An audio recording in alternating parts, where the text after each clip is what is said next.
நண்பர்கள் அனைவருக்கும் வணக்கம். நாம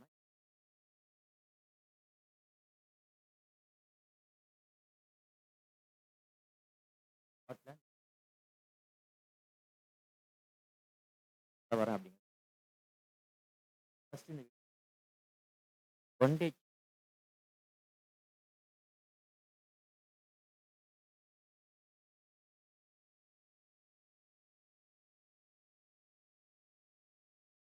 இல்லைங்க.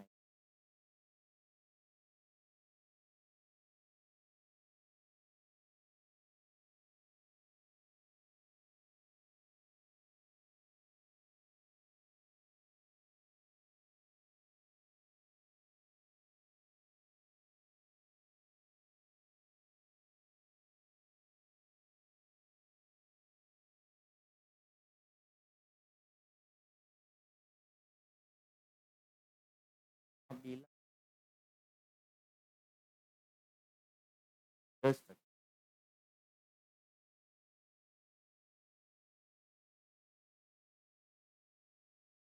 சார்ட் வச்சு போ போ வந்து ஃபெயில்டு பைக் வந்து நான் எக்ஸ்பிளைன் பண்ணுறேன். ஷார்ட்டில் உள்ளது நான் எக்ஸ்ட்ரா ஷார்ட்டில் எக்ஸ்பிளைன் பண்ணி நாமலாம் வந்து அதே போல் வந்து தான் ஆகும்.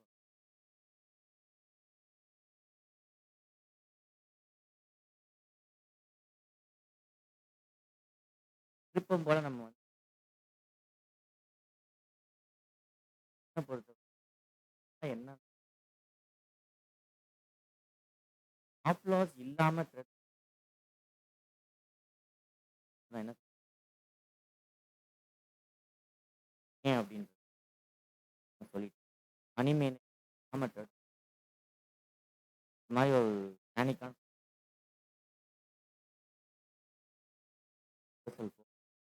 அங்கே நம்மனால அது உண்மை.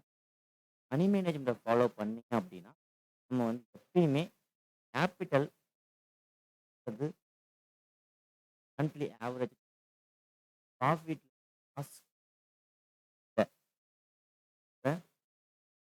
ஃபாலோ பண்ணியிருந்தீங்கன்னா இந்த இடத்துல நீங்கள் பேனிக்காக இருக்க வேண்டிய காலமாக. பட் இந்த இடத்துல நம்ம வந்து பண்ணதும் சரி ரீஎன்ட்ரி கொடுத்து பொறுத்த வரைக்கும் ஸ்டார்ட்டில் என்ன இன்வெஸ்ட்மெண்ட் தான் நான் போகிறேன். ஆனால் வந்து கிரியேட்டிவ் பண்ணி அது இல்லைங்கிறத மட்டும். So one day chart so higher high போயிட்டு ஹையர் ஹை பிரேக் ஆகிட்டு போக முடியாது. ஹையர் லோக்கு வந்து பிரேக் ஆனது ஃபெயிலியர் பேட்டர்னை கொடுக்கும். அதாவது இந்த price action low higher low வந்து ஃபெயில்டுங்கிறத கொடுக்கும். ஒன் டே வந்து இண்டிகேஷன் பண்ணக்கூடிய ஒரு இம்பார்ட்டண்டான ஒரு விஷயம். ஸோ நெக்ஸ்ட் நம்ம இன்னொரு சார்ட்டுக்கு போய் ஒன் ஹவர் சார்ட்டில் வந்து என்ன இண்டிகேஷன் பண்ணலாம் யாராச்சும் ஒன் ஹவர் சார்ட் நான் ஏற்கனவே சொல்லியிருந்ததான் எஸ்டே வீடியோலையும் நான் சொல்லியிருந்தேன்.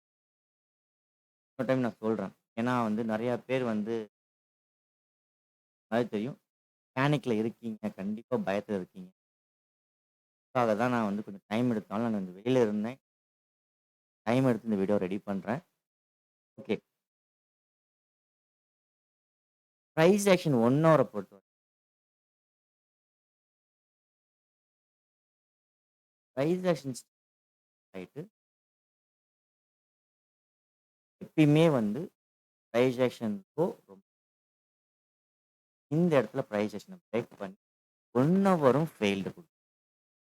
டெலகிராம் சேனல் இன்வைட் பண்ணேன். 1 ஹவர் ஃபெயில்டு கொடுத்துருக்கு. ஸோ வந்து இதுக்கு மேலே நான் வந்து புட் ஆப்ஷன் எடுத்துருந்தோம். இங்கே கட் பண்ணிக்கோங்கன்னு சொல்லியாச்சு. அதையும் நம்ம இன்ஃபார்ம் பண்ணியிருந்தோம். ஓகே.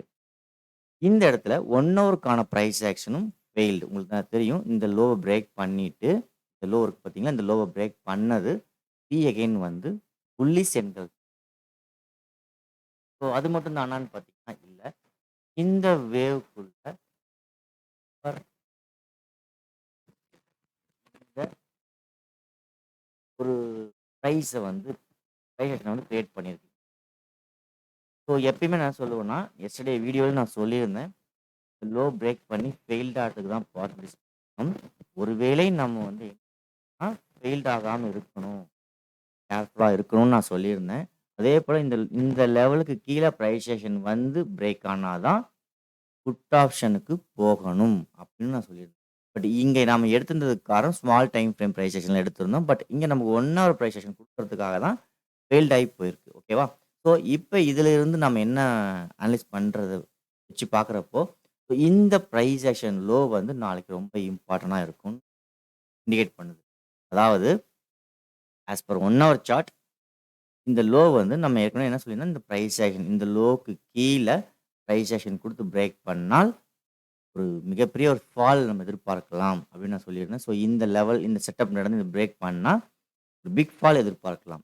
அப்படிங்கிறது தான் மார்க்கெட்டோட ஸ்ட்ரக்சர். ஏன் அப்படின்னா, டெய்லி டைம் ஃப்ரேமும், 1 hour time frame, 30 minutes time frame எல்லாமே இந்த செட்டப் வந்து பிரேக் ஆகுறப்போ, டவுன் ட்ரெண்ட கிரியேட் பண்ணுது. ரொம்ப இம்பார்ட்டன்டான ஒரு விஷயம். ஸோ அதனால திரும்ப திரும்ப சொல்றேன். ஸோ இந்த பிரைஸ் செஷன் லோ ஒரு வேளை நாளைக்கு பிரேக் ஆச்சு அப்படின்னா, நல்ல ஒரு பிக் ஃபால் ஆகறதுக்கு சான்சஸ் நெறையா இருக்கு. எனிவே இந்த லோ பிரேக் பண்ணியும் ஃபெயில்ட் ஆகக்கூடாது. அத மட்டும் மைண்ட்ல வச்சுக்கோங்க. எப்பயுமே பிரைஸ் ஆக்ஷன் லோ எத பிரேக் பண்ணாலும் ஃபெயில்ட் ஆகக்கூடாது. அது ரொம்ப ரொம்ப கேர்ஃபுல்லா இருக்கணும். ஸோ இப்ப நான் வந்து ரெட் சி, டென்ஷன்ஸ் அது இதுன்னு சொல்றாங்க.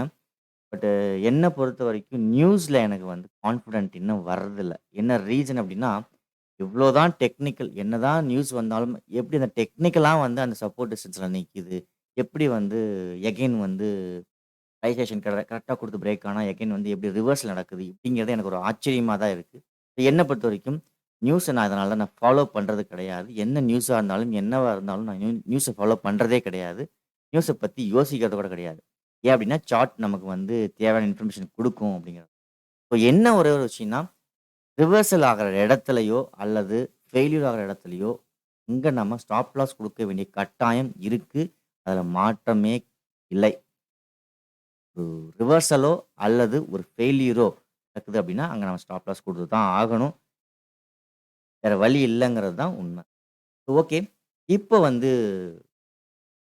என்னோட அனாலிசிஸ் என்ன இண்டிகேஷன் பண்ணுது அப்படின்னா, நாளைக்கு இந்த பிரைஸ் ஆக்ஷன் ஹைய பிரேக் பண்றதுக்கு சான்சஸ் அதிகமா இருக்கு அப்படிங்கிறது தான். அது என்னன்றத பார்ப்போம். மேபி நாளைக்கு இந்த லோ பிரேக் பண்ணா நம்ம புட் ஆப்ஷன்ல ஃபோக்கஸ் பண்ண தான் போறோம். அதுல மாற்றம் எதுவும் இல்ல. ஆனால், ஒருவேளை நாளைக்கு மார்க்கெட் இந்த பிரைஸ் ஆக்ஷன் ஹைய பிரேக் பண்ணுச்சுன்னா, அகைன் திரும்ப திரும்ப சொல்றேன் பிரேக் பண்ணா மட்டும் இல்ல, ஃபெயில்ட் ஆகக்கூடாது. சஸ்டெயின் ஆகணும்னு நல்லா ஞாபகம் வச்சுக்கோங்க. ஓகே. ஸோ இந்த பிரைஸ் ஆக்ஷன பிரேக் பண்ணி சஸ்டெயின் ஆயிடுச்சுன்னா, கோ அப் அகைன் அப் டூ 22,100 இந்த ரேஞ்ச் வரைக்கும் அகைன் நம்ம ஒரு புல் மூவ் எதிர்பார்க்கலாம். ங்களா? ஸோ இங்க ஒரு கேப் இருக்கு. ஸோ இன்ட்ராடேல கன்டின்யூ பண்றேன். இந்த கேப்ல வந்து மேக்ஸிமம் ப்ராஃபிட்ட புக் பண்ணிக்கிட்டு, அல்லது வெயிட் பண்ணி பார்த்து இந்த இடத்துலயும் புக் பண்ணுங்க. பட் என்ன பொறுத்தவரைக்கும் இந்த பிரைஸ் ஆக்ஷன நாளைக்கு பிரேக் பண்றதுக்கான பாசிபிலிட்டீஸ் அதிகம். ஏன் எதிர்பார்க்கிறேன்? என்ன காரணம் அப்டின்னா, இந்த லோவ பிரேக் பண்ணி இங்க ஃபெயில்ட் ஆயிருக்கு. ஒன் மோர் ரிமெம்பர் பண்ணிக்கோங்க. இந்த பிரைஸ் ஆக்ஷன் லோவ பிரேக் பண்ணி அகைன் புல்லிஷ் என்கல்ஃபிங் இருக்கு. அது மட்டும் இல்லாம பிரைஸ் ஆக்ஷன் வந்து பிரேக் ஆயிருக்கு. பிரேக் ஆகல. பிரேக் ஆகறதுக்கு பாசிபிலிட்டீஸ் இருக்குன்றத என்னோட ஒரு கெஸ்ஸிங். ஏன் அப்டின்னா, இந்த பிரைஸ் ஆக்ஷன் பிரேக் ஆகி புல்லிஷ் என்கல்ஃபிங். ஸோ இந்த புல்லிஷ் என்கல்ஃபிங்க்கு நார்மலாவே இந்த ஏரியாவுக்கு ரீச் ஆகணும். நமக்கு அடிஷனலா ஒரு பிரைஸ் ஆக்ஷனும் குடுத்துருக்கிறதுனால, மேபி நாளைக்கு அப்சைட் பிரேக் அவுட் இருக்கிறதுக்கு பாசிபிலிட்டீஸ் அதிகம். சரிங்களா? ஸோ ஒருவேளை இந்த ஹைய வந்து பிரேக் பண்ணி ஆயிடுச்சுன்னா, நல்ல ஒரு புல் மூவ் எகைன் எதிர்பார்க்கலாம். யாரெல்லாம் இந்த இடத்துல வந்து ஒரு லாஸ வந்து புக் பண்ணியிருந்தீங்களோ, ஒன்ஸ் அகைன் ஒரு ரீஎன்ட்ரிக்கு பிக் சான்சஸ் கிடைக்குது. நல்ல ஒரு வாய்ப்புகள் இருக்கு. கவலைப்பட வேண்டிய அவசியமே இல்ல. இன்னொரு பாயிண்ட் ஆஃப் வியூல என்ன எதிர்பார்க்குறேன் அப்படின்னா, மேபி நாளைக்கு கேப் அப் ஆயிட்டு ரெட் பாரா க்ளோஸ் வச்சுட்டு ஹை பிரேக் பண்ணாலும் ஹை கன்டின்யூ ஆயிடும். அப்படி இல்லாம ரெட் பாரா க்ளோஸ் வச்சுட்டு இந்த price action low break put option continue ஆகும். அதாவது ரெட் பாரா பிரேக் அவுட் அதாவது கேப் அப் ஆயிட்டு, ரெட் பாரா இந்த பிரைஸ் ஆக்ஷனுக்குள்ள க்ளோஸ் வச்சிருச்சு அப்படின்னா, எகைன் இந்த லோவ பிரேக் பண்றப்பயே புட் ஆப்ஷன் ஆக்டிவ் ஆயிடும். ஒருவேள இந்த லோ பிரேக் பண்ணாம, எகைன் இந்த ரெட் பார் ஹைய பிரேக் பண்ணுச்சுன்னா, கால் ஆப்ஷன் சைடு ஆக்டிவ் ஆயிடும். இதுதான் நாளைக்கான ட்ரேடிங் செட். ஸோ என்ன நம்ம எதிர்பார்க்கலாம் அப்படின்னா, நாளைக்கு மூவ்மெண்ட் மேக்ஸிமம் இருக்கிறதுக்கு நெறைய சான்சஸ் இருக்கு. ஏன் அப்படின்னா, பிரைஸ் ஆக்ஷன் 2 சைடுமே ஃப்ரீயா இருக்கு. ஒருவேளை மார்க்கெட் கீழ ஓப்பன் ஆச்சுன்னா, இந்த லோவோ அல்லது இந்த ஹையோ பிரேக் பண்ற வரைக்கும் நம்ம வெயிட் பண்ணி என்ட்ரி குடுக்குறது தான் நல்லது. ஸோ அதாவது சைட் வேவும் கிரியேட் பண்ணலாம். அதாவது பிட்வீன் ஏரியாவுல ஓப்பன் ஆச்சுன்னா, நம்ம கொஞ்சம் கேர்ஃபுல்லா இருக்கணுங்கிறது தான் உண்மை.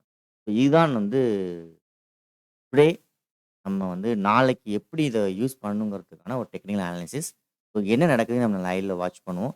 ஒருவேளை நாளைக்கு இந்த ட்ரேட் பிரேக் அவுட் ஆச்சு அப்படின்னா, நம்ம சப்ஸ்கிரைபர் நெறைய பேருக்கு வந்து லாஸ் புக் பண்ணியிருப்பீங்க. ஒரு லாஸ ரெக்கவரி பண்றதுக்கு அகைன் ஒரு நல்ல சான்ஸ் கிடைக்குங்கிறது என்னோட அனாலிசிஸோட எக்ஸ்பிளைன் பண்ணியிருக்கேன். பார்ப்போம் நாளைக்கு நமக்கு நல்ல ஒரு சான்ஸ் கிடைக்குதா? அல்லது புட் ஆப்ஷன் சைட் போறதுக்கான சான்ஸ் கிடைக்குதா? ஓகே. தேங்க் யூ ஃபார் வாட்சிங். எனிவே நண்பர் ஒருத்தர் வந்து கமெண்ட்ஸ் பண்ணியிருந்தாரு. ரீசென்ட்டா வந்து உங்களோட அனாலிசிஸ் வந்து கொஞ்சம் ராங்கா போயிட்டுருக்கு. எஸ், ராங்கா போகல. ஒரு சிச்சுவேஷன் வர்றப்போ அத ஹேண்டில் பண்ணணும்னா, ஸ்டாப் லாஸ் மெயின்டெயின் பண்ணணும். ஸ்டாப் லாஸ் மெயின்டெயின் பண்ணேன். பட் ஸ்டாப் லாஸ் கொஞ்சம் too long. Long stop loss தான். வேற வழி இல்ல. பட் என்ன பொறுத்தவரைக்கும் நான் வந்து ராங்கா அனாலிசிஸ் பண்ணல. Analysis is right. பட் என்னோட ஸ்டாப் லாஸ் வந்து லாங்கா இருக்கறனால, உங்களுக்கு வந்து கொஞ்சம் ராங்கா தெரியலாம்.